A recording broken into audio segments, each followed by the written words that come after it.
Yo, I'm here with the man, Aaron Hayes. We're going to talk about all things senior care. Let's go. Definitely a lot of questions I've already kind of just been building up, and I don't know a better person to ask than someone who's spent, hundreds of hours working with teams, owners, administrators, specifically around this idea of leadership. So with that, tell me a little bit about this employee retention thing. I hear about it all the time.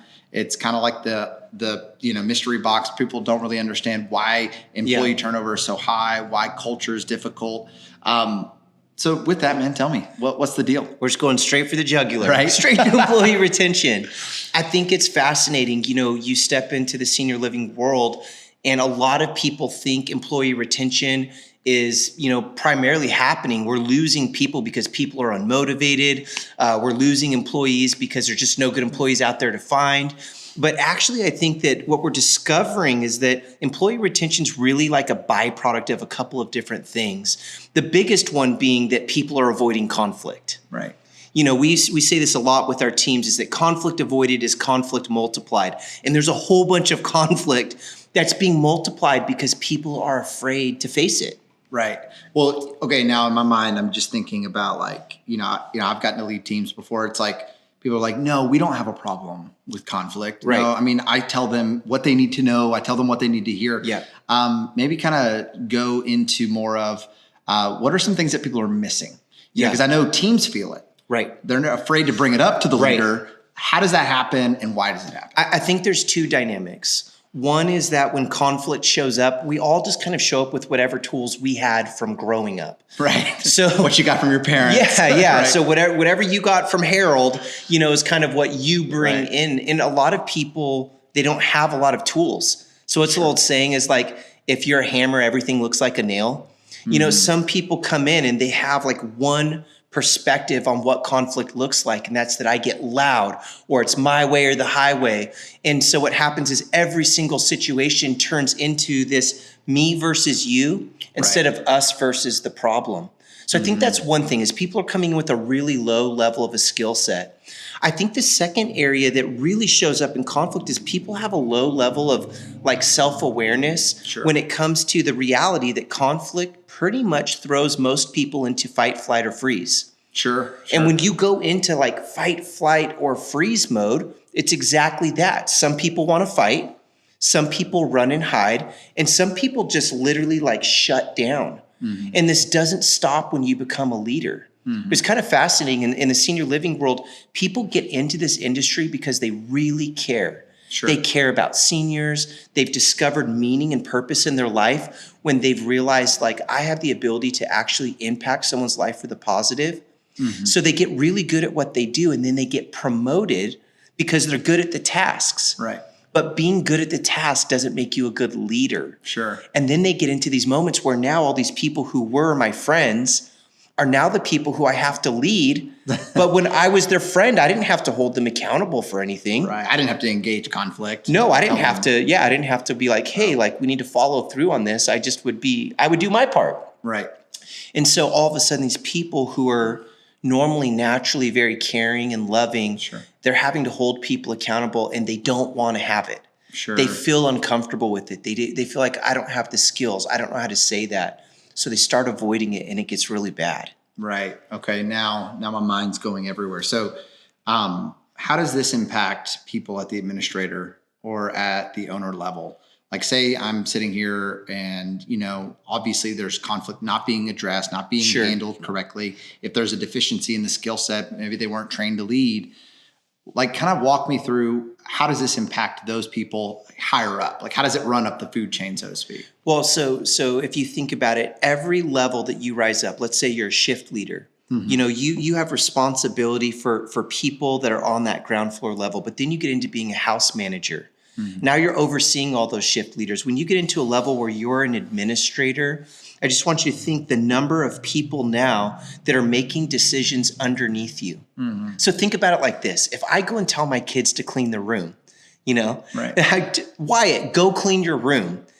His version of cleaning the room is completely different than mine. Sure. And so what happens is, even on practical levels, like we were laughing, I was working with a team a couple of weeks ago about making your bed. like we need you to make the beds. Today's make the bed day or whatever. They would go out, they would go, and one person's version of making the bed was completely different than my version of making the bed. Right. So one person just kind of throws a blanket on there and throws the pillows and maybe throws their stuffed animal, and they're like, all right, we're good. Yeah. But the administrator walks in and goes, what the heck is this? Right. Looks like a tornado in here.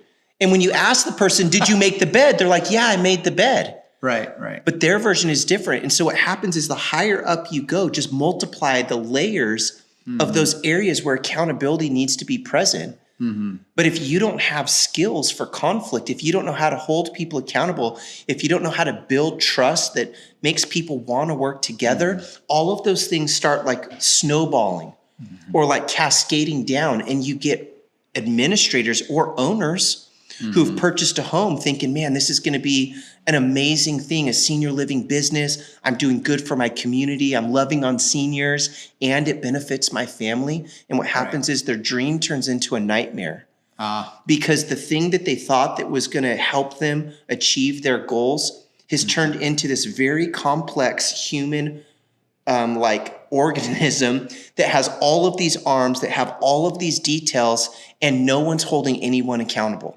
Sure. And it begins to exhaust people. This is where we start running into things like burnout. Okay. And when you start getting into burnout, now we're back into turnover. Okay.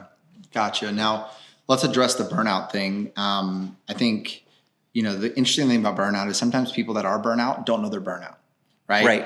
Talk to me, and maybe some of the people that are watching this right now. What are some of the clues? Yeah. You're in deep burnout and you don't know it, or you're kind of heading in that direction. Yeah. And then maybe afterwards we can talk about how to get a handle on that. Well, I mean, I think there's a lot of clues. Right. But to kind of get really practical, most people get into this field because they love taking care of seniors. Yeah. It's the driver there. Yeah. And so what happens is, I think like when people begin to burn out, the first thing that people begin to notice, well, they notice it, but they don't know it's burnout, is that they start dreading going to work in the morning. Right. The thing that they used to love, the thing that brought them life, the love that they got to give, the impact they got to make begins to feel now like something that they're resenting. Right. And something that begins to feel overwhelming. For a lot of administrators specifically, or if you're an owner, you're like an owner administrator of your own like independent home, what happens is the phone begins to buzz in the middle of the night and you begin to feel anxiety. This is kind of interesting one. I had an owner one time that when his phone would buzz, he would get that sinking feeling in his stomach because it meant somebody was going to call in sick. Right. And he had missed 3 Thanksgivings in a row with his family because people kept calling in sick and he didn't know how to develop leaders. Right. So this thing that was supposed to make his life better had turned into his nightmare. And on that 3rd time, he's literally driving his family to Thanksgiving. His phone starts buzzing and his wife looked at him and she's like, I can't do this anymore. Wow. And he was right on the edge of quitting. Wow. And that's when we started working together. Right. Was because for him to get out of that cycle, right, which was a burnout cycle. Sure. It was a burnout cycle. He was dreading going to work. His phone would buzz. He'd feel sick to his stomach. He began to feel angry. He was no longer passionate about loving on people and creating an incredible experience. All of that was out the window. At this point, it's just about survival. Wow. And he stopped seeing the people that were on his team. He stopped seeing them as people and he started seeing them as problems. Right. And that crazy cycle started spinning. And now he was on the edge of like throwing in the towel. Right. And I think that comes back to that conflict piece. Yes. It's really hard to deal with conflict in a healthy way. Yep. When you're at your complete max, Yep. you're flying on all cylinders at all times. Yep. Your employees aren't getting their best, like Yep. from you. And then on top of that, it's affecting the people that they actually care about on a deeper level, like their families. Right. And so this is a big thing. Like, Yeah. I mean, I guess tell me a little bit about like, that isolation piece. We've talked a lot about it, I'm sure. Yeah. Maybe explain a little bit about what isolation does, how that plays into the burnout. Yeah. And what can people do to kind of break that cycle? This is a piece that I think a lot of, especially independently run senior living homes, and not just independently, even the larger organizations, when you are an administrator and you feel the weight and the responsibility for executing on these outcomes, for delivering on these services, but you stop communicating, you stop talking, you start leading on your own, this is the fast track to burnout. Because the amount of weight that you're carrying, whether you feel prepared for that or not, the responsibility of that, it sits on you. And we find that the people who burn out the fastest and who never return are the people who don't have like a tribe of people. They don't have a circle of leaders around them that help to anchor them through the storm. Because these storms, as big as they feel for us individually when we're in them, they're actually the same cycles on repeat. They're the same cycles on repeat. And so it's not that the cycle's going to get easier just because you have other leaders in the circle. Like the problems don't go away. The reason why they get easier is because you realize I'm not alone. There are solutions. And I just need to be able to process this in a safe way. And so a lot of the coaching, a lot of the leadership development is there's practical skills and tools, but also you're not facing this dragon on your own. You're not in the fight without support. Right. Okay. Now I'm going to come back to like the perspective of like an owner or an administrator. You get the awesome privilege of working with all three of those different levels, right? Down to a team lead group, the owner, the administrator. Tell me a little bit about like, what are some of the things maybe owners are missing or administrators are missing with their teams that you've just, after, like we talked about earlier, several, sessions with groups that are like shifting and changing all the time. I mean, with the retention problem, all of these different things, you're talking to groups all the time. What are some of the things that you're seeing on the team level that owners are missing? Yeah, I think there's a couple of things. One that comes to mind, like right off the bat, is that, administrators and owners are often missing that confidence when it comes to conflict, but also when it comes to vision and culture. Sure. And I realize those are big words, culture, vision. What does that even mean? But if you think about it like this, is like, if you don't know what you want, how can anyone else build what you want? Right. Then we play the mind games where we're trying to figure out what everybody wants. Or if you have people, entry-level employees, and you haven't clarified the vision for your culture that you want, how can people embody it? Sure. I hear this a lot in some senior living homes I've worked with where they would say something like, we want our place to be the next best place to home. Right. But what home means to you could be completely different than what it means to me. Maybe you grew up as a foster kid. Maybe I grew up and it was like Leave It to Beaver. So for me, home means, loving family, encouraging. We talk about hard things. We believe the best in each other. You may have grown up in a situation where, mom and dad solved their problems with violence and yelling and screaming. Right. And so home means something different to each of us. And what happens is we start building culture with this assumption that we're all on the same page for what we think our slogan means. Right. But we really have to, like, if I could get with owners and administrators, I'd say, okay, guys, I just want to sit with you and I want to talk with you about your culture. Tell me what your culture is. And they would start to describe these things. We want a loving environment. We want a place where every person feels seen. Right. And I just want to take those words like loving and seen and say, what does that mean to you? Right. Let's brainstorm. What exactly does loving mean to you? Because actually, until we get that like granular, what does it mean to be seen and known? Because that means something different to each one of us. And that's actually, that's becomes what your vision is. Right. And so if you don't share a really compelling, clear vision with clear actions, nobody can embody it. Right. Right. So really kind of defining out the language. And I think too, that's the hard work. We don't always think about that.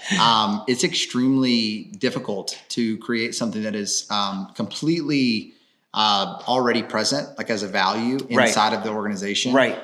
Create communication paths so that it's simple and it's easy to digest. Right. And then also to kind of like, it's just a difficult process. People don't want to do the hard work. But it's so valuable. Right. And that's why I love this part about, getting to work with teams and coach and consult is the value that comes as a byproduct of clarity is wild. Right. It's wild because when you begin to step in to fight for that clarity, all of a sudden it's like painting a target. Right. Can you imagine if we turned all the lights off in this room and we said, here's your bow, here's an arrow. Now shoot the target, but it's pitch black in here. You're like, where's the target? Sure. And that's what it's like when you're leading a team and you have a vision that's unclear. But when you get so like clear on what you want and where you want to go, it becomes like that target all of a sudden is like neon. It's like glowing in the dark. And you're like, oh, there it is. Right. I can see it now. Sure. And see, when you clarify your vision, when you get that clear, now all of a sudden actually conflict gets easier. Turnover goes down. Right. Your engagement becomes like a guardian of retention because now everyone knows what you expect of me. Like you can have accountability that actually makes sense. Right. See, people want to quit they don't want to work for you if you're holding them accountable, but it feels like a gotcha. Sure. And there's so many environments where it feels like a gotcha because we don't clarify what is it that we actually want. Right. We use these words, they're vague. Right. And vague ambitions lead to vague outcomes. Right. Well, what's funny is like when you think about, we have job descriptions Sure. all day long. We could tell you exactly what the roles are and the responsibilities are. But then when we start defining that thing that is like present, it's that energy, it's that life force, which we define as culture. Yeah. Right. For some reason we freeze up. Like, why is that? Yeah. Like, why does it feel like it's an uphill battle trying to, and it could be because of the burnout thing. It could be because you got some people that don't want to be there. They're conflict avoidant. But like, why does it feel so hard to kind of define these things? Why is it something that it's in front of our nose, but why can't we get to it? I kind of think it's like if you got married to your spouse, right? You get married, and you're like on that day, you're like, I love you. Right. And then you don't say that again for like 20 years, how like, connected. I told you I loved you. I told you I loved you. See, like my wife and I, we've been married for almost 25 years. And what I've discovered is over and over and over again, we have to keep redefining our roles. We have to keep redefining our expectations. Right. Healthy leaders, healthy relationships, healthy work environments. You're constantly reevaluating your roles, the expectations, the outcomes you're trying to improve. And if you didn't, you'd be missing something. Sure. Like my wife and I, we've been married 25 years, but if I said, I told you I loved you 25 years ago and nothing's changed, it's like that doesn't work for my wife. I don't know if it works for your wife, right? Right. Yeah. But it's the same thing in the work environment. It's like we create a job description and you see it when you start and then you don't see it again. Sure. It doesn't come back out. Right. We don't pull it back up. We assume now that you know all of these things. But this is the deeper thing. For your environment to thrive, especially in senior living, we're like so many layers of people deep. Right. Right? I mean, think about it. It's like you got your entry-level employees, you've got leads, then you've got house managers, then you've got administrators, and in between that are the residents. And then in between the residents are the residents' families. And then you've got your relationship with the community. I mean, this is a lot of layers of human. Right. It's not like we're producing widgets over here. Right. Totally. Right? There's all these layers of humans.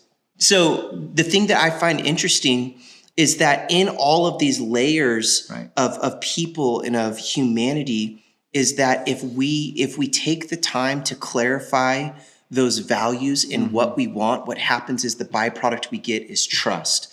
The byproduct we get is connection. The byproduct we get is belonging. The byproduct that we get is clarity. And all of those things are the things that become the guardians of retention. You talk about turnover, you talk about burnout.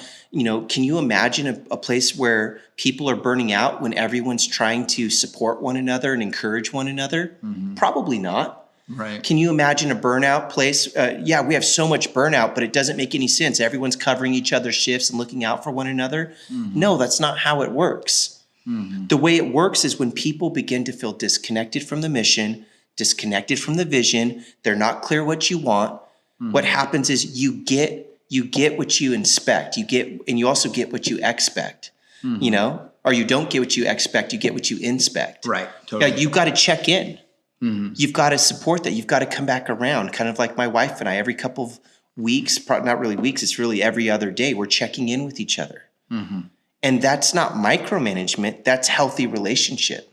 Right. And I think too, something that I think is interesting is inspecting is also inspect how do your meetings feel like with your team. Like do an actual inspection, not of the logistical or the, like doing a deep dive into the anecdotals behind all of this. And I think, especially when you're in burnout, Yeah. It's hard to get away from the data. Yeah. It's hard to get away from like the outcome. Yeah. But I think one of the biggest parts of the process is inspecting culturally how are things doing and actually creating room for that and taking that conversation serious. And recognizing, even though it may not show up on the bottom line, is like, because we had these conversations where we went deeper, we kept this many more people.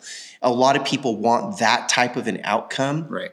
But sometimes the outcome is actually, it shows up in things that are hard to measure, like loyalty, like trust, like a feeling of belonging.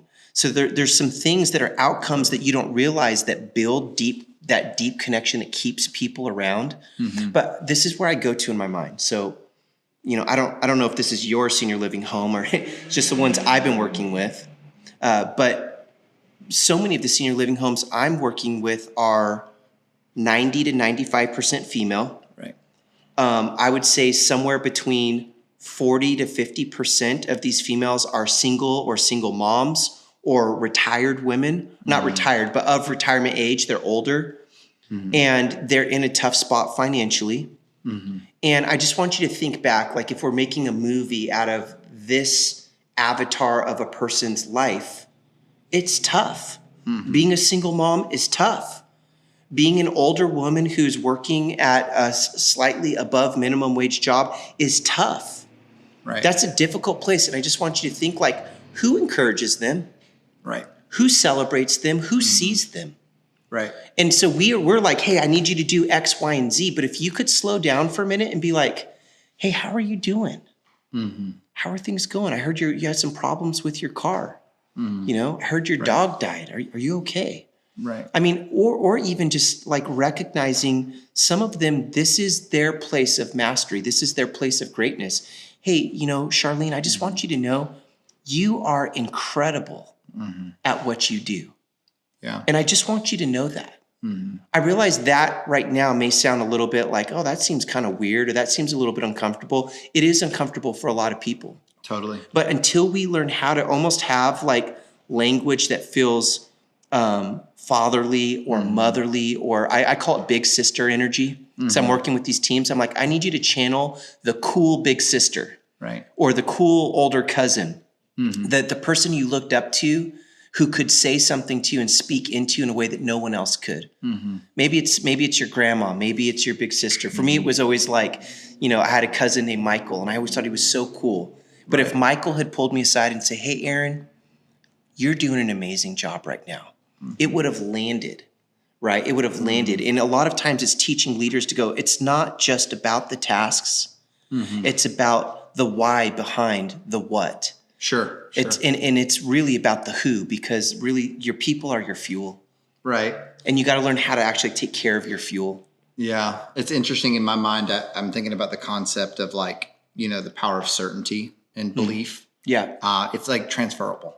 Yes. Right? It's like you'd be surprised, like even outside of, labeling and identifying your values. Yeah. Embodying those values will create a transfer effect. And psychologically, our brains, when I feel safe and secure, I'm actually embodying that to the people I work with every single day. Yeah.